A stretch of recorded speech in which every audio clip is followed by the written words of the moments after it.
பாருங்க, சிங்கப்பூர்ல இருபுறமும் சாலையில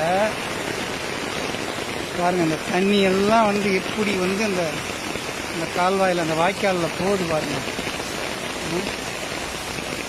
எந்த அளவுக்கு இந்த நாட்டை அவங்க நேசிக்கிறாங்கன்னு பாருங்களேன். இந்த நாட்டு மேலே எவ்வளோ நேசம் இருந்ததுன்னா இந்த மாதிரிலாம் இந்த தண்ணியை கொண்டு போய் அப்படியே கடலில் விட்டுற மாட்டாங்க. இது ஒரு இடத்துல சேரும். அங்கேருந்து இதை எல்லாத்தையும்